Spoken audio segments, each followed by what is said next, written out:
Jesse Godfrey, are you there? Yes, Can you see my PowerPoint? Can you hear me and can you see me? yes, sir. Thank you very much. Okay, so today we're going to do a couple of things. One is I'm going to finish this war, and then we will have a review session that I will hang on for a few minutes on, and then we'll turn it over to the teaching assistants. I want you to think about something for a minute. America's involvement in this war is only 4 years old. Okay. We were bombed into it by the Japanese at Pearl Harbor in 1941, in December of 41. And now we're in July of 1945. That's not even 4 years, really. We've got the president of the United States that was involved in the beginning. He's dead. We've got Hitler that was involved in bringing Europe into the war. He's dead. We've got a new president of the United States that's trying to figure out how to end the whole war, not just the war in Europe, because essentially the victory over Europe is over. We have achieved victory by virtue of the death of Adolf Hitler, essentially the surrender of the Germans. And so what we've got now is a war just against Japan, and our ally, the Soviet Union, truly being our ally, wants this war over, and they actually will offer to take their huge army that they've used to help defeat the Germans. They'll actually offer to take that army and help defeat the Japanese. But the United States have some other ideas on how to defeat the Japanese, and that's what I'm going to be talking about today. Okay? So let's take a look at this map. The Pacific Theater. Let's see if I can make it a little bit larger here. So we've got, our goal is to get over here to Japan, to get to Tokyo, to bomb that area of Japan. That's the capital. That's where in fact, I'll give you an even bigger map of Japan. Our goal is to get to Tokyo. That's where the emperor is located. We want to bomb Tokyo. And so we set out to do that with these new airplanes called the B-29 Stradivarius. The B-29 Stradivarius. Okay, let's see here. Let me get a caption. I think I can get you a caption just a minute here. There we go. The B-29 Super Fortress. This plane was what we needed all along. We needed this plane because it was big enough to carry huge amounts of armament, bombs. It's got a big crew. It's got plenty of fuel to get it all the way to Japan.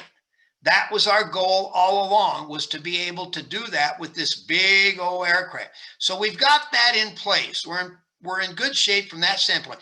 And we're going to use this airplane to bomb Tokyo with incendiary bombs that will set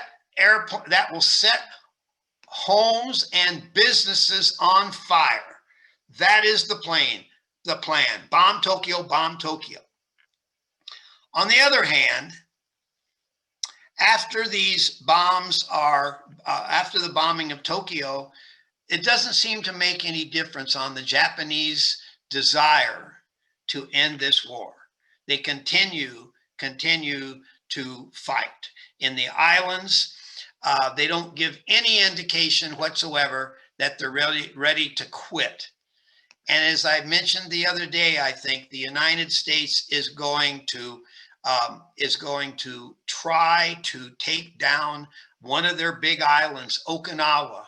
Okinawa should have been over in a couple of weeks.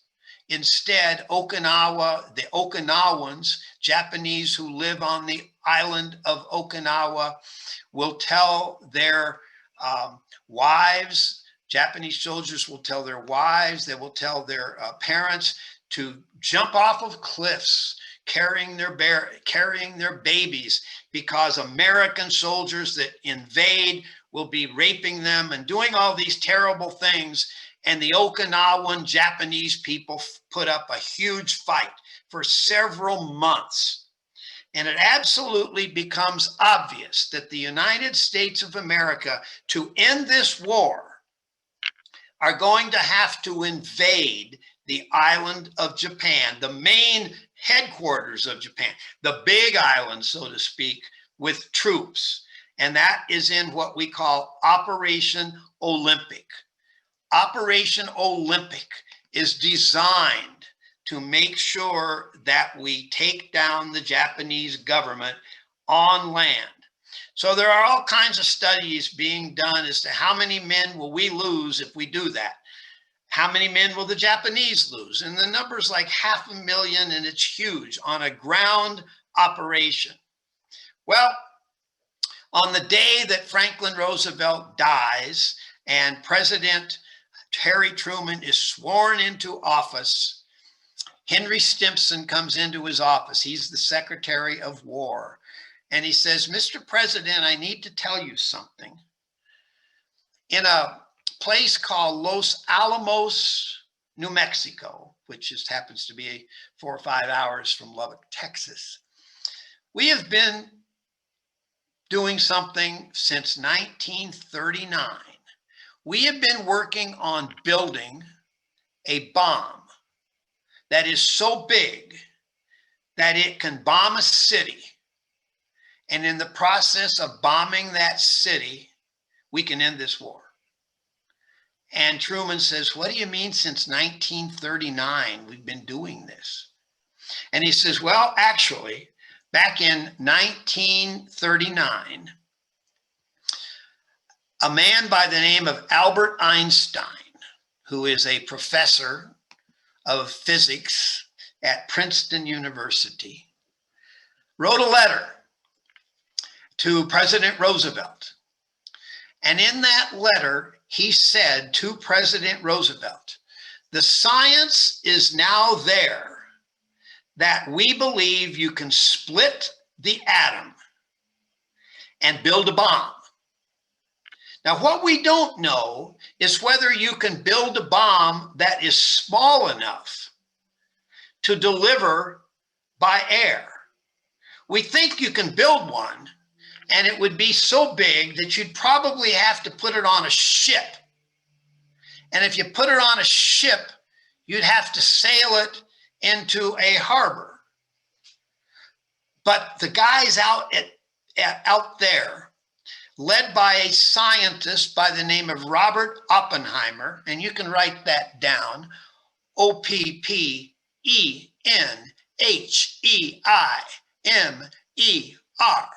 Robert Oppenheimer. He is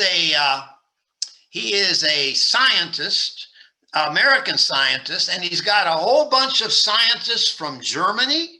He's got scientists who are Jewish, and they're building this bomb to use against Adolf Hitler.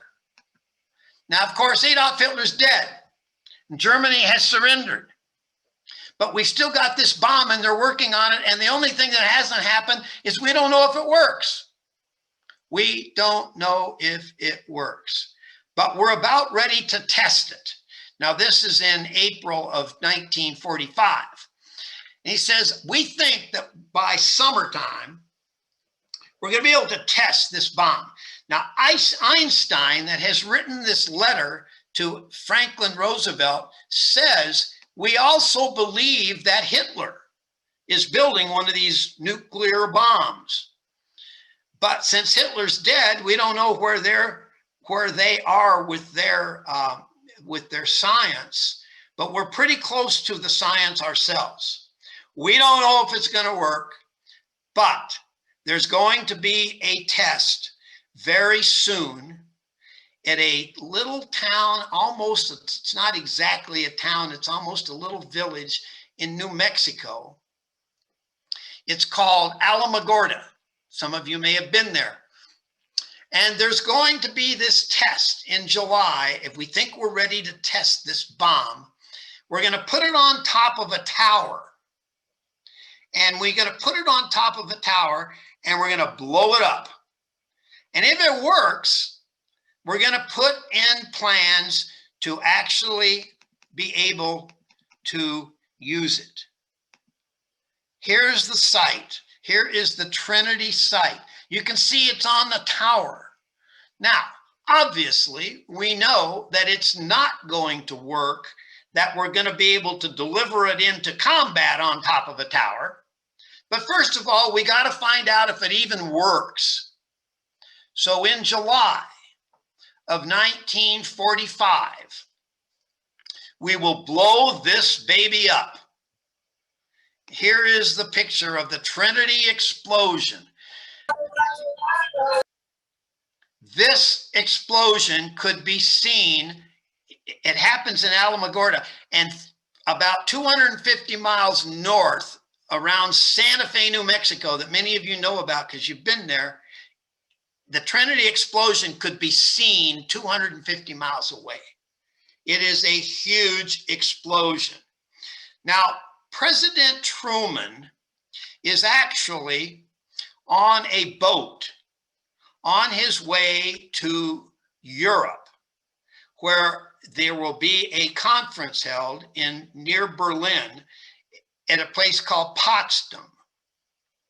And Truman is sent a wire that the bomb works. The bomb works. It works if it's on top of a tower. We still don't know if it works if it's dropped out of an airplane.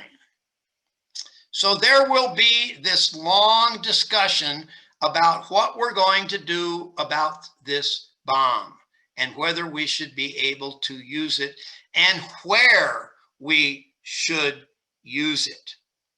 Well, there's a lot of these scientists that have built this bomb that were planning on using it against Hitler that make the decision that this is a bad idea, Mr. President.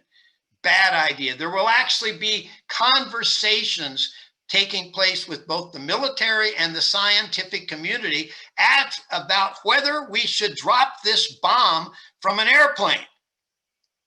The idea being that if we drop it from an airplane, it's going to kill a whole lot of people.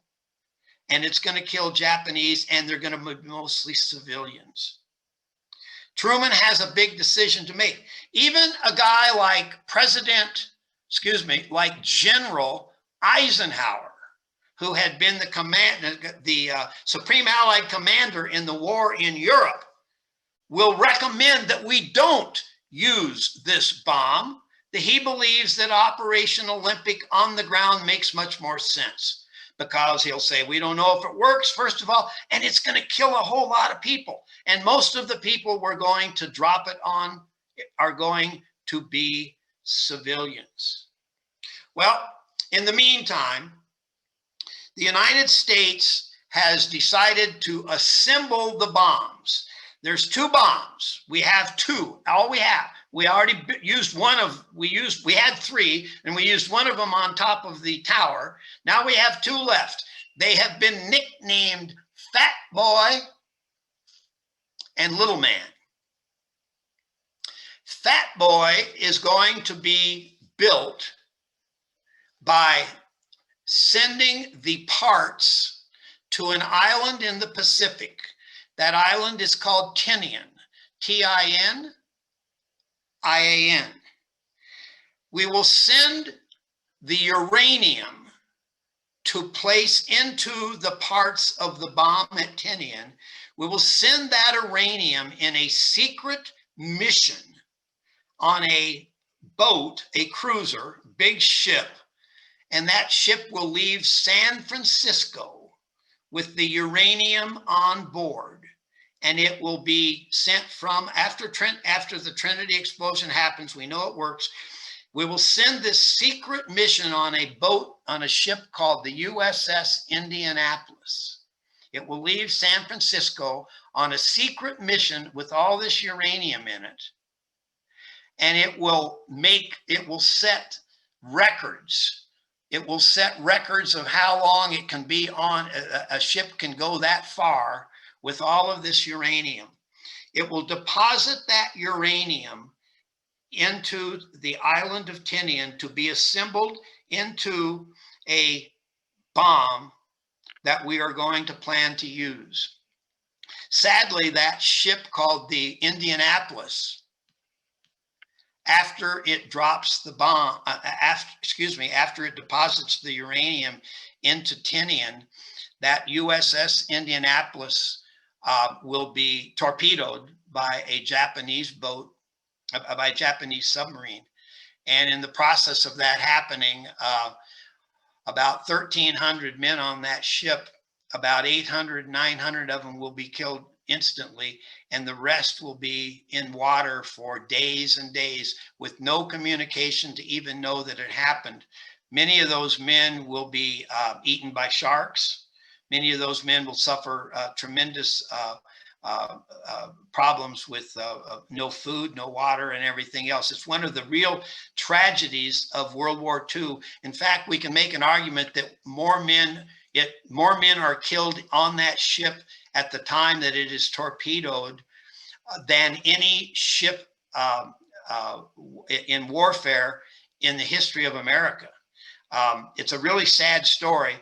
It's not really tied to the Japanese knowing anything about a bomb or any of that stuff. They just knew that it was a ship that was in the waters, and they took it down and they took it out. And a lot of men died as a result of that terrible thing. So I want to talk to you about the dropping of the bomb. First of all, a decision had to be made by President Truman as to where to drop this bomb.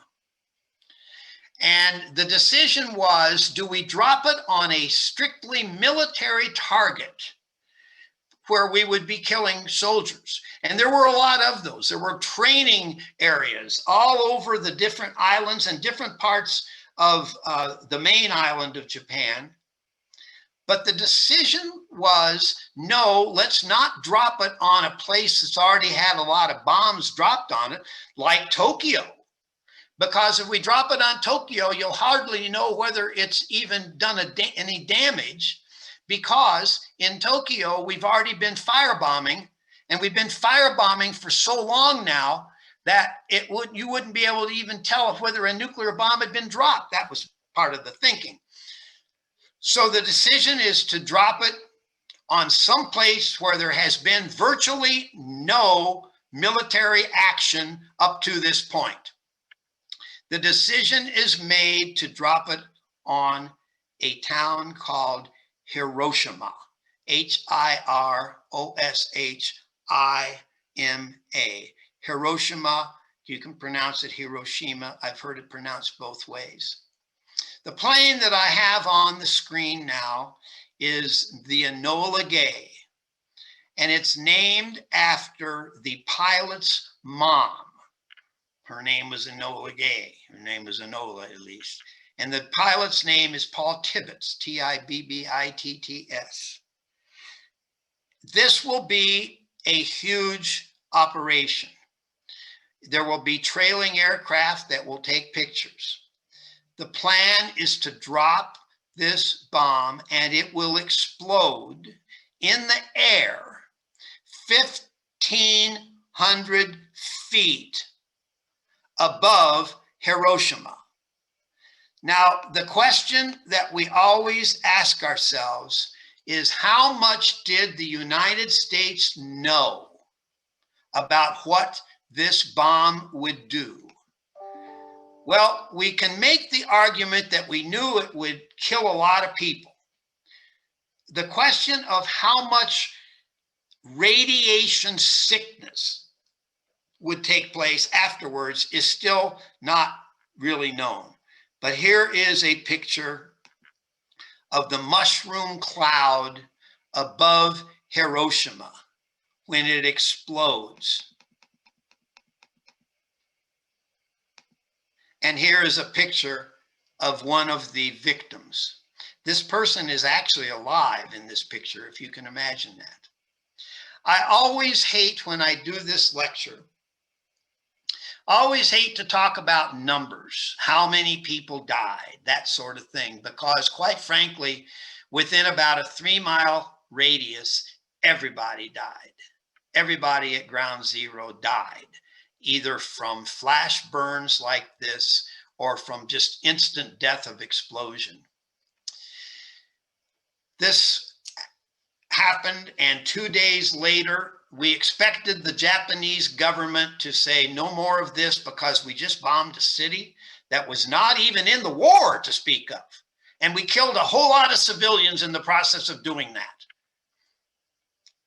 There was no capitulation. There was no surrender. The Japanese government was trying to decide. You had militarists saying, no, they're going to still invade and we can stop them. We're training our men, we're training men, women, and even children with sticks to take on the Americans when they come on shore. We know that we can defeat these Americans. We can't give in.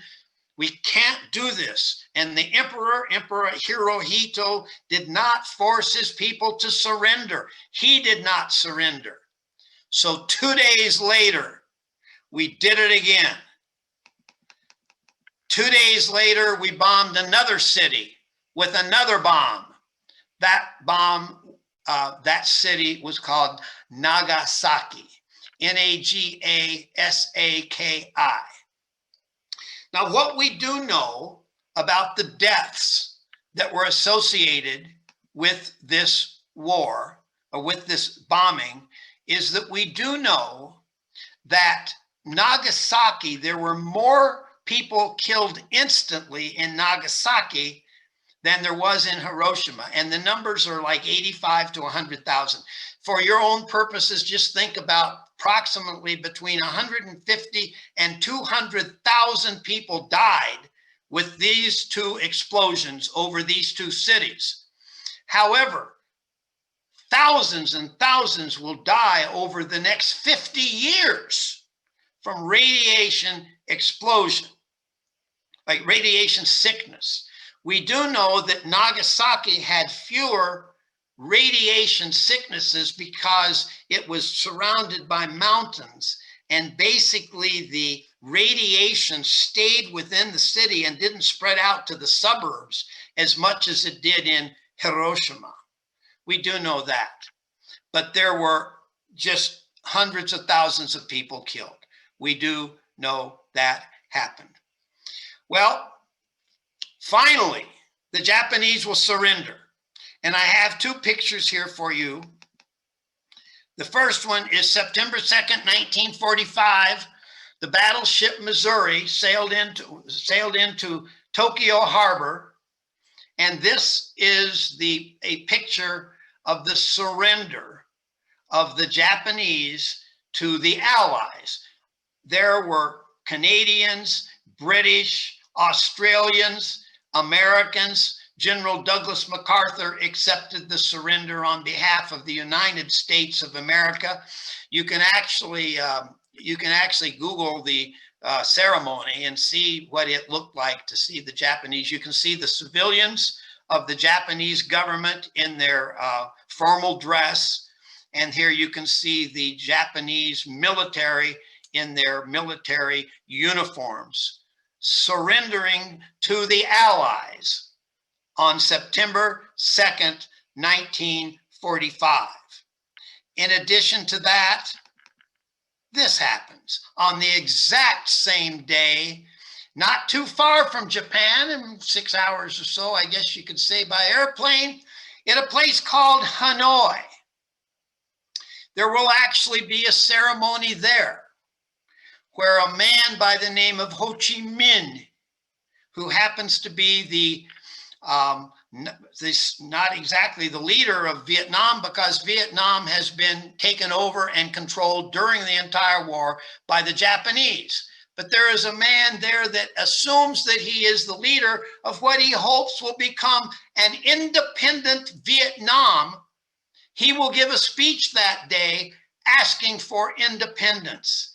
He will actually give this speech in which he will say, "We hold these truths to be self-evident, that all men are created equal, that they are endowed by their Creator with certain inalienable rights, that among these are life, liberty, and the pursuit of happiness." Yes, Ho Chi Minh said that. Where did he borrow it from? Of course, those are the words of Thomas Jefferson in the United States Declaration of Independence. Ho Chi Minh believes that the United States of America will help Vietnam become independent because his Viet men, had been helping American downed pilots that had been shot down by the Japanese.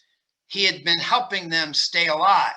So isn't it ironic that on September 2nd, as America is accepting the surrender of Japan, at the same time that happens, we see Ho Chi Minh, who will become our enemy as we go to war in Japan over the next several weeks, in the war in Vietnam, excuse me. We know that he is seeking America's help to become independent from the Japanese, but they've also been occupied by the French for the last 100 years. And that's next week's lecture. Now, before I end this lecture, I want to mention a little bit of a legacy item. I don't have a slide on this, but I want to tell you about a place called Nuremberg. We talked about Nuremberg, Germany, in the Nuremberg Laws. Well, the United States of America and its allies, particularly the Soviet Union, who is our allies, our communist allies, and the British and the Australians, and all of the allies are going to set up a military tribunal in a town called Nuremberg, where we're going to have a series of judges listen to the evidence that will implicate Nazis. We're going to bring Nazis to trial, 20 of them, to bring them to trial to see whether they have committed war crimes. At the end of the days of trial, of those 20 men, 10, actually 11, are going to be sentenced to death, immediate hanging. At the end of the trial, within hours, there's going to be, of the 11 men sentenced to death, 10 of them will be hung. One of them, the man that's in charge of the Luftwaffe, the man that's in charge of the German Air Force, will have committed suicide with a cyanide capsule. The other 10 will be hung. And the reason they are hung, it's strictly about revenge of what the Nazis have done in committing war crimes against Jews. None of the 20 men that are found guilty are guilty of just being military soldiers and fighting like soldiers. They are all leaders. They are all committed of crimes against humanity. And the worst of them, 10 of them, would be hung by the neck until dead. The reason they are hung is that they request to be shot under a firing squad. In other words, soldiers believe that the honorable way of death is at the hand of another soldier with a gun, not being hung by the neck until dead. And the United States and its allies will decide that it's not right to give them an honorable death, but instead to give them a death that is dishonorable by hanging them. And those executions will be carried out over a period of just a couple of hours, asking them all to recite last words before they die. Some of them will go down to their death. None of them essentially admit to doing anything wrong. But all of them that are hung because of crimes against humanities that have to do with the Holocaust. Virtually none of them are found guilty of anything having to do with actual military operations. It's all about the Holocaust. 10 of them that are not put to death will be given sentences up to life in prison for their role in what they did against the Jews.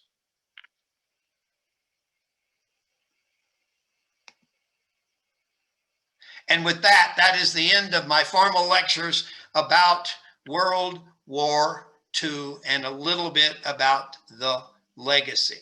So I'm going to open it up to questions about today's lecture, first of all. Did you say that battleship Missouri went into Tokyo Harbor? Yes, that's where the surrender took place in Tokyo Harbor. Thank you. Yep. Anyone else? Yes, I have one. Emily. Yes. Who did you say recommended to not use the bomb? I said General Eisenhower, who had been the Supreme Allied Commander that that was in charge of all the operations after, including Operation Torch, and then D-Day, all of that. Ike said, you know, this war can be won on the ground. He was not believing in that. And that becomes one of the reasons I mentioned that is because I'm going to be talking about Ike when he's president in a few lectures regarding whether or not nuclear weapons should be used in Vietnam. Thank you. Anyone else questions about this lecture today? I had a quick question. Sorry. Cynthia. Sorry. Where was the conference at that Truman was on his way when he heard the news about the bombs working? He was on his way to a suburb of Berlin called Potsdam, P-O-T-S-D-A-M. I'm glad you asked that question because here's what's going to happen at Potsdam. Truman is going to tell Stalin that, well, first of all, Stalin's going to tell Truman, hey, when you invade Japan, we want to be there with you. We've got a lot of army left, and we're pissed off at the Germans, and we'll be pissed off at the Japanese too. So we'll help you invade the island. Truman says to Stalin, well, I'll tell you what, kind of a little secret here, Mr. Stalin. We have a bomb. We've been building a bomb. We think this bomb might be able to end the war. And Stalin's going to sort of say, oh, my goodness, I didn't know that. Well, the truth of the matter is we know that he knew that because the Soviet Union was working on their own bomb. And the reason this is important is because one of the reasons that's going to be given for Truman's decision to use the nuclear bomb is to show the Soviet Union that we have it. Now, that's a big argument. Historians are still debating whether that's the reason we did it. It might be part of the reason. I argue that it goes back, the reason that Truman decided to use this bomb is it goes all the way back to World War I. Truman remembers what it was like to be a combat soldier in World War I, and he doesn't want any more Americans particularly to die. And he finds out we've got this bomb, and he didn't know anything about it.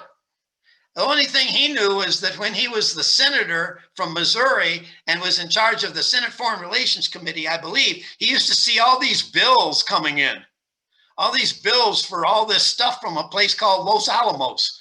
And he didn't even know what it was. And they'd say, well, don't worry about it, Mr. Senator. Don't worry about it. We got some things going on out there. I mean, if any of you have been to Los Alamos, if you haven't, you ought to go there. Some great museums there. They actually built a ski resort up above Los Alamos because I had all these German scientists that were skiers. And they kept them all there and they kept a secret. This was kept pretty much a secret for 6 years, although Stalin had spies there. And we'll talk about those spies. The next lecture, I'm going to talk about some of those spies and what happened and why they knew about it. But yeah, nuclear bombs. But yeah, there's a long answer to a short question. Anyone else? Professor, I have something. Yes. Okay, so first of all, what was the name of the big plane that we made to bomb Japan? B-29 Stratofortress. Chris? All right. Who else? Okay. Azim? Also, You're up. yeah, this is a little irrelevant. Is Los Alamos open to the public now? Yes, well, parts of it are open to the public because as you're making the inference, we're not still building nuclear bombs there, but we still have nuclear secrets that some of which is not open to the public. It's actually operated, it goes back and forth. For a while, it was operated by the University of California, Berkeley. University of Texas bid to operate it. It's nuclear physicists, it's scientists. So parts of it you can drive through it and where they don't want you to be, they'll tell you to stop. But there's also two really good museums there. One of them is a museum of nuclear energy where they discuss all the things I've talked about today. And then there's another museum that talks about, it's sort of a local museum that talks about the history of Los Alamos, including the secrecy and the building of all of the homes and all of the residences for all of these scientists to work in secret. It's a fascinating story. And as close as it is to here, I used to teach a course at the University of Houston called The History of Nuclear Energy. And we used to do field trips to Los Alamos. It's a great place to visit, and it's very close to where you live right now. Anyone else? I got just something to add. Nathaniel. Yes, sir. You can visit the Trinity site. It's closed this year because of COVID, but you can visit it on April 3rd, around that time frame every year. Right. And actually see where the bomb was let off.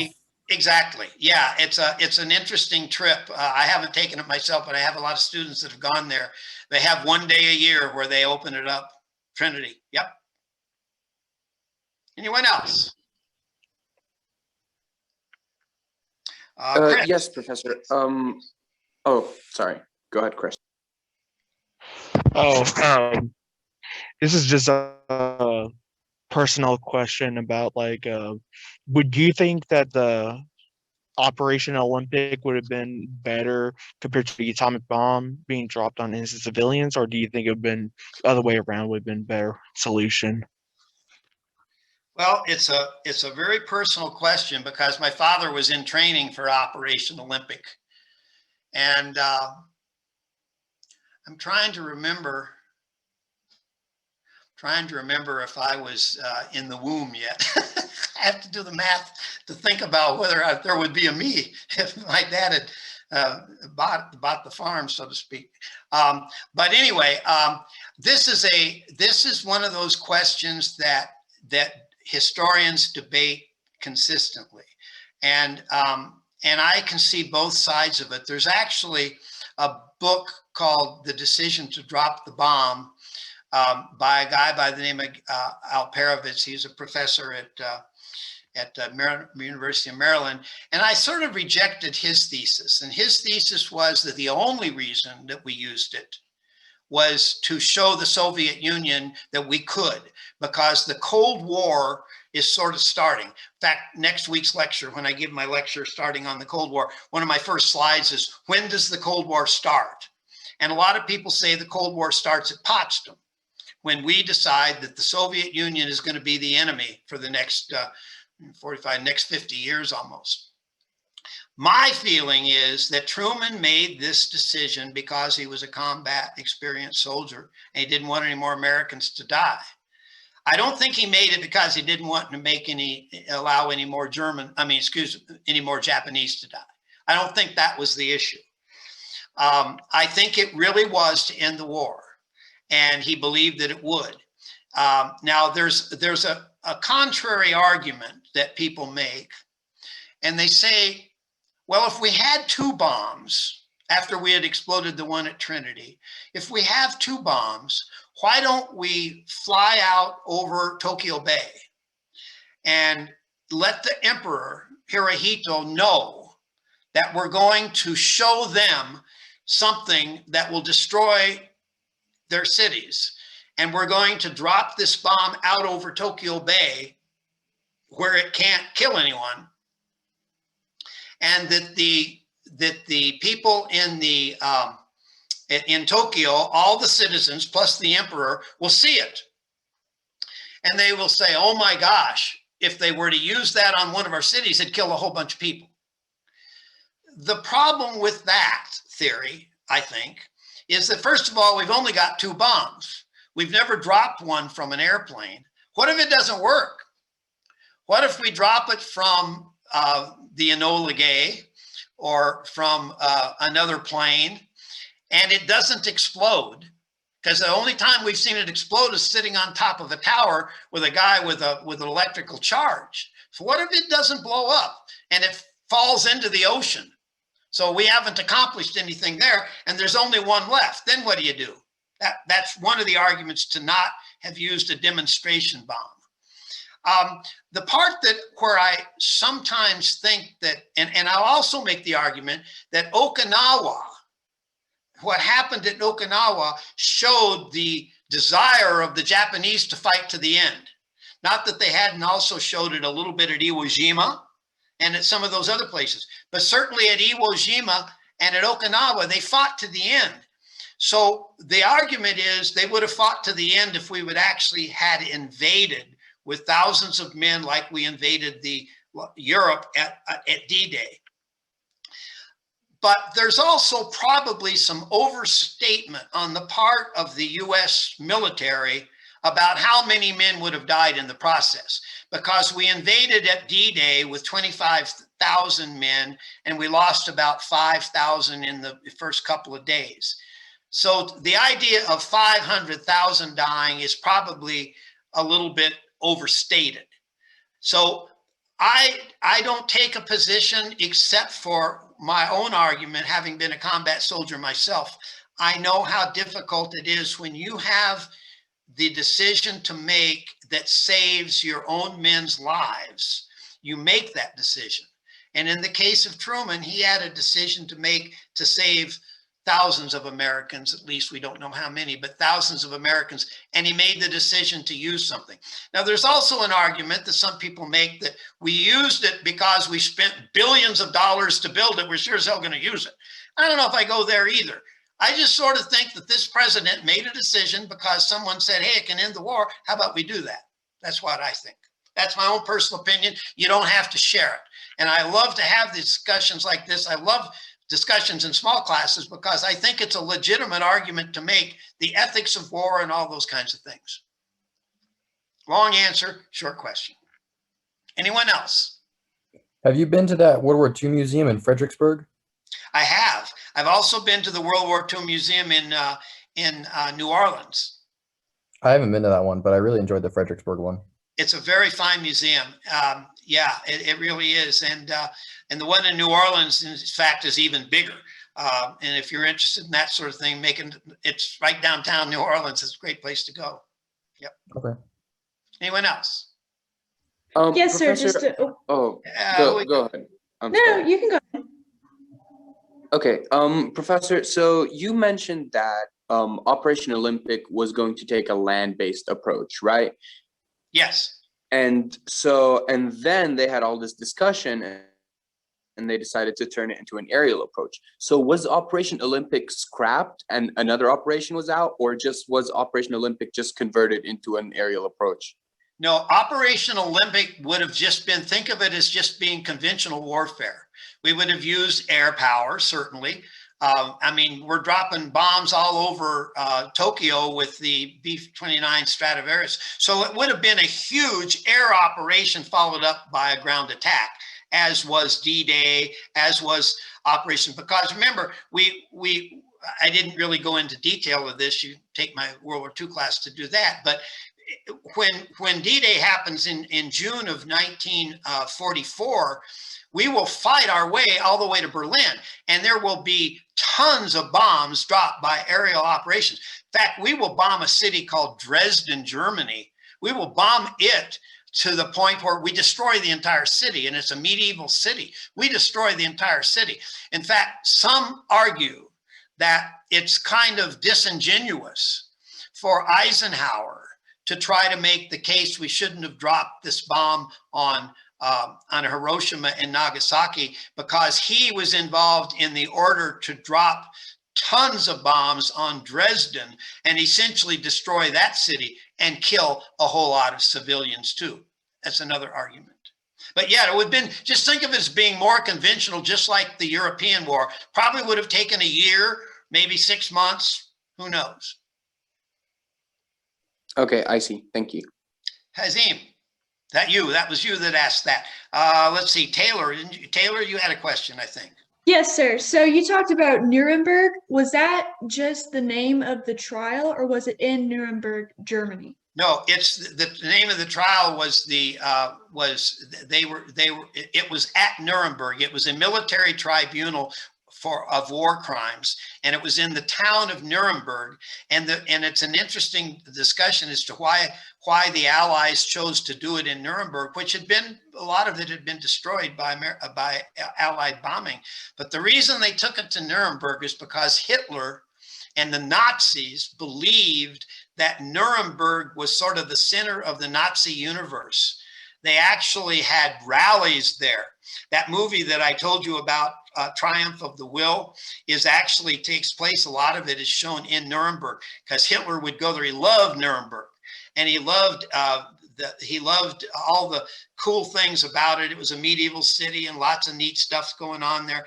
And they thought, well, let's just have it in Nuremberg, because the Nuremberg laws that really created the Nazis happened there.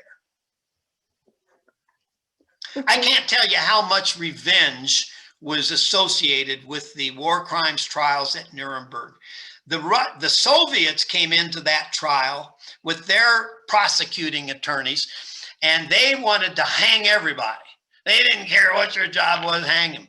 And it was the United States, under our prosecuting attorney, a man by the name of Robert Jackson, who happened to be a Supreme Court justice, that Harry Truman asked him to be the prosecuting attorney for the Allies.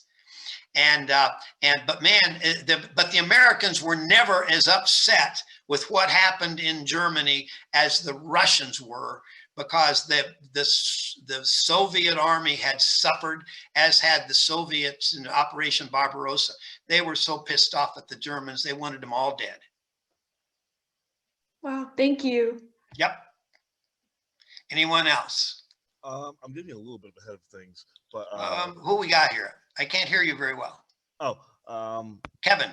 But would you say that that idea of revenge could possibly be why, when there was that split between East and West Germany, the Soviet Union was so tough on those areas? Do you think that could have been a result of that idea of revenge that they still might have had? Oh, absolutely. And when I talk about the Cold War next week, that's exactly what I'm going to talk about. Yeah, we divided Berlin, the city of Berlin, into East and West.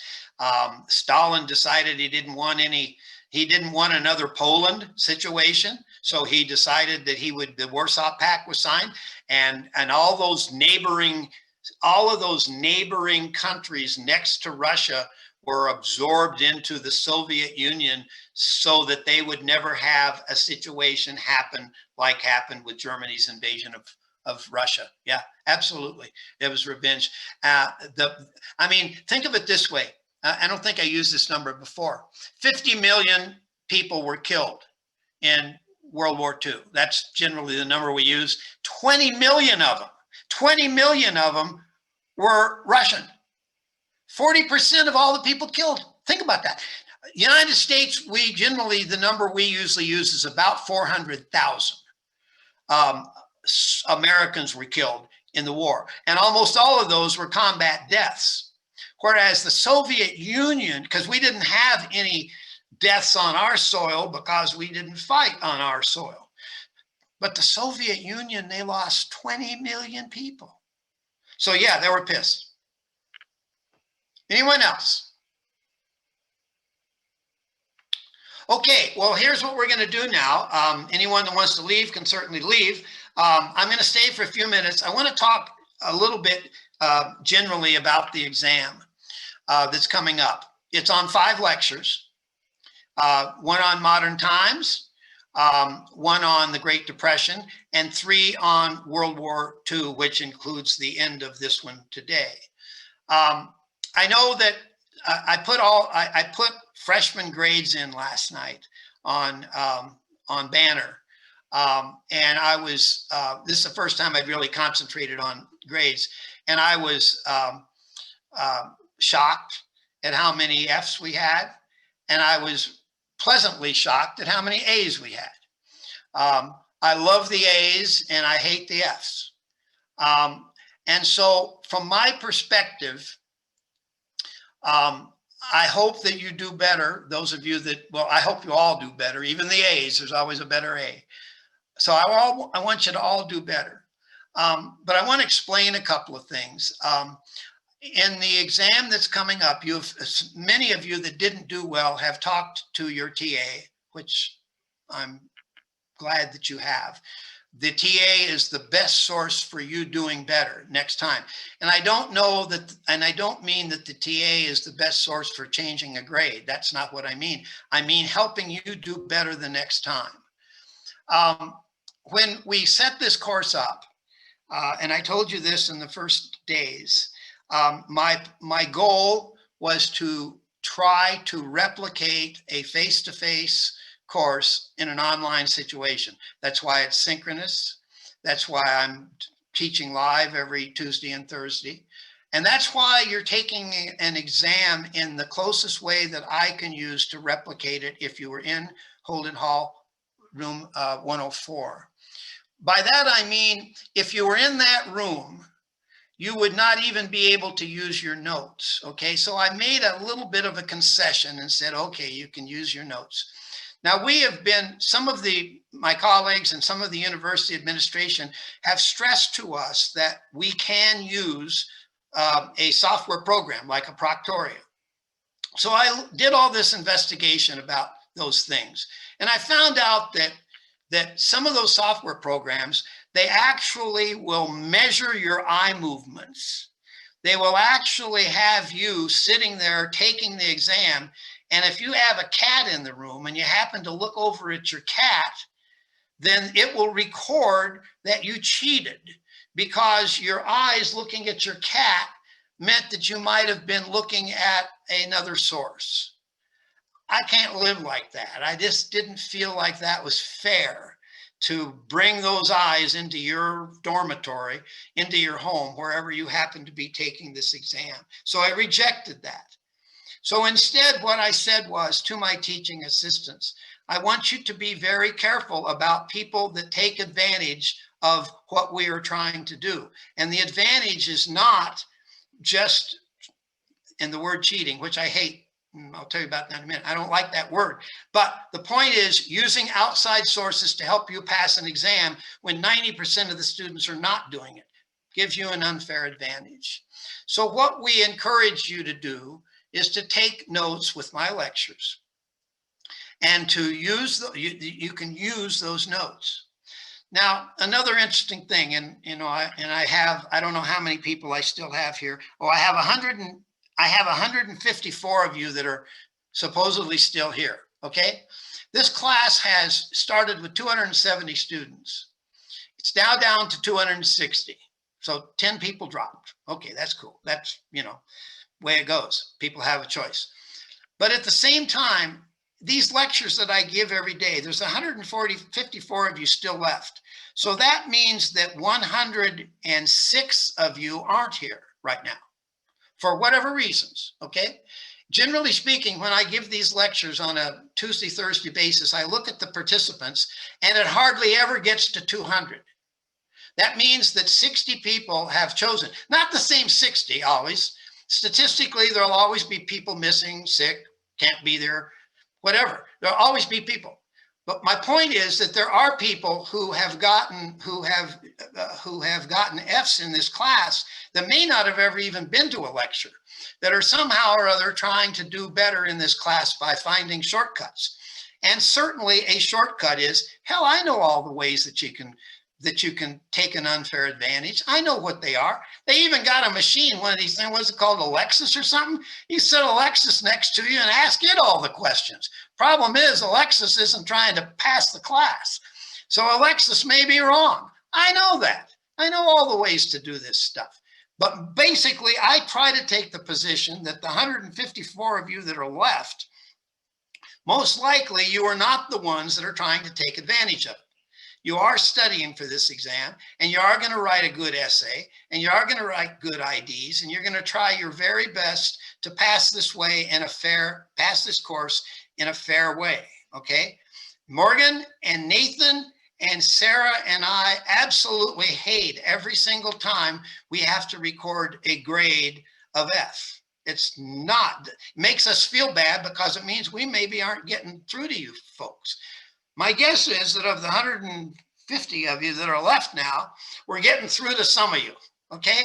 Because we had a lot of really good A's. We had some essays that were written that were really good. And I could tell because my TAs sent me some of them. I could tell that they were good essays, and I could tell they weren't essays written by anybody other than the student themselves, okay? So that's our goal, is to be fair, to treat all of you like adults, to treat all of you that, and so what I suggest that you do is to prepare for Tuesday in such a way that when you sit down at 3:30, and that exam comes rolling through for you from your TA, that you sit down and take it exactly like you would take it if you were in Holden Hall 104, with the exception that you've got some notes there and you can look at the notes.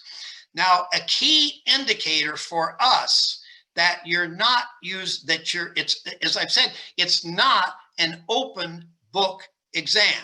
Okay, it is a timed exam for which you can use notes that you've taken from my lectures. Now, I pretty much know everything I've said. Morgan knows what I've said. Nathan and Sarah know what I've said. So a key tip off is if you start writing a bunch of stuff that I didn't say, you couldn't possibly have gotten it from anywhere else other than help. Now, where's the help? Well, it's either from the internet, or if you've taken it from Phoner, if you've used Phoner and then if it's so detailed that you could have only gotten it if you opened it up at that moment and wrote it down, then that's not following the rules. So I'm not using the word cheating anymore, okay? Because I know that's a pejorative term that people don't like to hear, means bad things, but our university uses it. And that isn't, so I'm going to use the rules. I'm going to use the words, you're not following the rules. The other thing is the issue of plagiarism. It is plagiarism if you take it and copy and paste it into your exam. If you take it from some other source and change a few words, then that's still plagiarism. It has a different word. We have an adjective modifier. It's called mosaic plagiarism. And that's where you copy and paste it in, and then you say, well, my gosh, I couldn't have said all that, so I'll change every fifth word. And some people do that. Now, when you're changing every fifth word, you're taking time away from answering the next question. And the next question may be the answer you need to help you with the exam. So don't figure out these ways to get around the issue, particularly if you've been coming to class and paying attention. This exam is so concentrated. Great Depression, modern times, and three lectures on World War II, okay? So it should be, and I won't call it an easy exam, but I will say that it is an exam that should be manageable and that you should be able to do it in an hour and 20 minutes, an hour and 30 minutes. We actually give you 10 more minutes than you're supposed to have. Now, you're going to have a series of identifications. I believe we're going to give each of you 6 choices, and you're going to pick 3, and you're going to get 2 points for each one. Now, what I strongly suggest is if your notes or your memory doesn't help you to write an ID that gets you 2 points because you don't think you either wrote it down enough or you don't think that Dr. Milam said enough about it, then pick something else. You got 6 choices. There should be 6 things, there should be some of those 6 that should be able to give you a chance to get the most points from Morgan, Nathan, or Sarah in writing about it. Then you're going to have 2 what I call book essays. Each of them are worth 2 points. Now, your TAs have talked to you about writing these essays in such a way that you sort of have the 5 paragraphs, beginning, conclusion, in the middle thing. Don't worry about that for your book essays, okay? Quite frankly, your book essays, I want my TAs to make a determination as they read your answer that gives us an indication that probably you read those books, okay? They're specific, they're not specific to page 23. I don't mean that. You don't have time. I wouldn't spend any time between now and then reading them if you haven't read them. But I would also try to answer the question in such a way that you feel like you're getting through to your TA. You have seen the questions because we gave you 10 questions on each book and we're giving you one of those questions this time. So I would suggest you go back and review those questions. And if there's a question there that you don't understand or you don't quite know, I'm going to I've picked the question, so you don't know which one it is. But if there's something there that seems, well, that's pretty interesting, or you remember talking about it with your TA in the discussion section, whatever it may be, my suggestion is that you not spend a whole lot of time, because it's still only worth 2 points, but you spend enough time to where you can convince Morgan and Sarah and Nathan that you read the book and that you got it, so to speak. That's what we're interested in. Did you get the book, so to speak? And then your essay is important. You will have 3 choices on your essay. You will pick one of them. Again, don't pick one that you don't know anything about. Pick one that you're really comfortable with, but I can really convince my TA that I know the answer to this question, and have at it. And don't get the information from anywhere but your brain, from what you have absorbed. Okay. So can I answer any questions about any of that stuff I just said? I have a question, Professor. Caden. Yes, sir. Especially in regards to World War II, I'm a little bit concerned that I'll have extra knowledge that we didn't cover in class. Do you have a plan for distinguishing what I supposedly would get off the internet versus what I've just picked up in my last 10 years of living? Yes. Yes, I do. If I didn't say it, don't write it down. If I didn't infer it, don't write it down. I'll give you an example. You are a World War II guy. You watched Private Ryan, you've seen movies, and you've grown up with World War II, and mom and dad talked about it and stuff like that. And you know stuff. But my lectures were supposed to be, and I'll put quotation marks around it because I always hate the word, but an intellectual look at World War II. This isn't Hollywood's look at World War II. This is an intellectual look at World War II coming from a military historian who wanted 260 students to know about it in this way, okay? Now, if there's something that Dad said that disagrees with something that Dr. Milam said, for this hour and a half, go with Dr. Milam, and then go home and either argue with your dad or tell him he's wrong. I mean, that's what education's all about. And when I'm saying this, I'm telling you this about World War II, Carlin, you're going to really get it in the next 6 weeks, because I talk about Vietnam from both an experience and a scholarship viewpoint. And a whole lot of dads and grandpas out there would disagree with a lot of the stuff I'm going to tell you. But for the purposes of this exam, you got to go with the professor, because Dad's not grading the exam. Okay? Okay. That is I'm sorry? Hello, I have a question. Byron. For the purpose of the book essays, when we went over them with the TAs, I remember you could answer maybe like 3 or 4 sentences worth. That's more like a paragraph, but would that still be sufficient? I would say a 4 to 5 sentence paragraph for a 2-point answer would be sufficient. Thank you. Because what we want you to do, remember, this one's worth 2 points. The other ones are worth, the big essay's worth 5. So don't write your head off on those 2 and then not be able to have time to do the big essay. And so what I would do is to get it down. And again, the answer to the book essay on either book is, and you're writing on both books, the answer is may have come from the discussion, but you need to know enough about that answer to know whether the discussion got you there. In other words, I've had students say, do I have to answer it the way my TA answered it or something? I don't know how your TAs did it, and I don't know how your friends did it, but get the best answer down from your brain, from your memory of reading the book and your interpretation of it. Because there were several big points in those discussions. And so just get right on it and get after it and go to the essay. Okay, thank you. Yes, sir. I had a question. Who are we? Byron? Josh. Yeah, Joshua. Yeah. Yes. Oh, continuing one of the previous questions, is there a problem using background knowledge to support like a general claim? Like with the last essay about defining imperialism, I brought up Japanese imperialism. Yeah, well, the problem with that is you only have so much time to answer this question.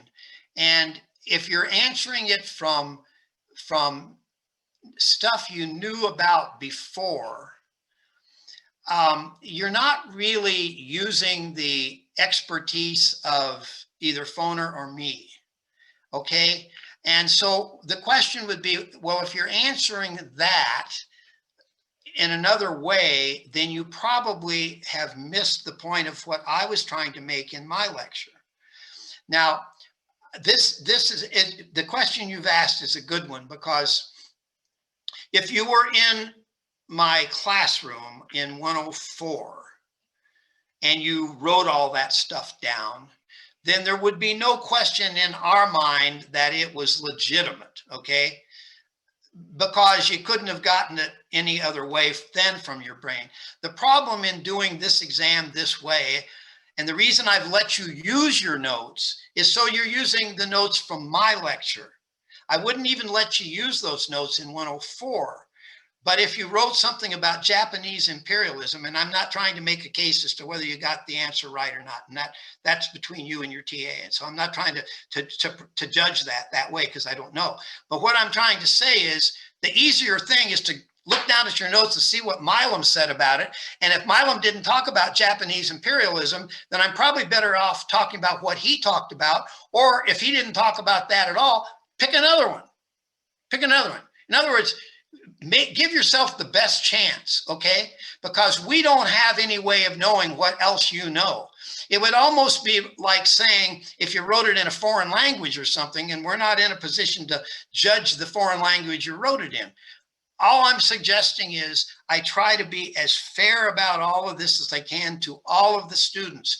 And all of you have the notes from my lectures, and you're all able to use those notes from your lectures, my lectures, but you're all not able to use the Japanese imperialism argument because you didn't all take that class from whoever. That's my best answer I can give you on that. All right, thank you, sir. Yes, sir. Anyone else? Well, there's 116 of you left, and I appreciate that very much. The exam will come to you on Thursday at 3:30. And I just urge you to all do the very best you can. Now, I also sent you all an email with some links. I strongly urge you to look at those links. Don't wait and look at the link while you're trying to take the exam. Won't work, okay? For a variety of reasons, it won't work. One of which is it takes time. I think there's probably a total amount of about 30 minutes of total. I will give you a warning on the one on Saving Private Ryan. That's hard to watch. There's a lot of death and destruction in that opening scene. I've asked, there's a few questions on the exam from those videos that are fairly specific, but I can also say if you watch them, you'll probably get those answers right. Okay. Anything else? Mr. Miller, Jaden, how much did you say that multiple choice is worth? it's worth a total of 5 points, with each question being worth a quarter of a point. All right, thank you. So what I urge you to do is blow through that very quickly and get all the ones right that you know are right, and then leave those other ones blank and go on to the written part, and then go back and use your time at the end. And if you don't have any time at the end, then you've only wasted a quarter of a point on each one, not 2 or 3 or 4 or 5 in the case of your essay. Okay. Like I say, I read some of your essays that were sent to me, and some of them were damn good. And so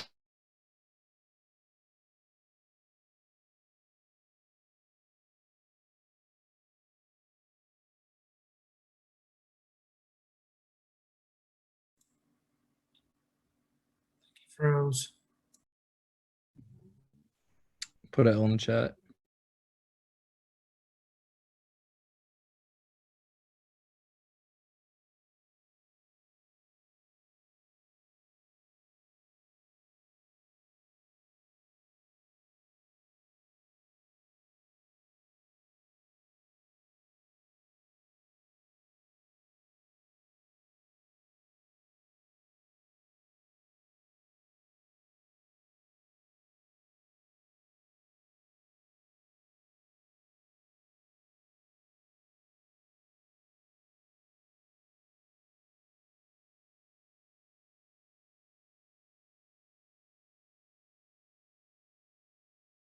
You're muted, Dr. Milam.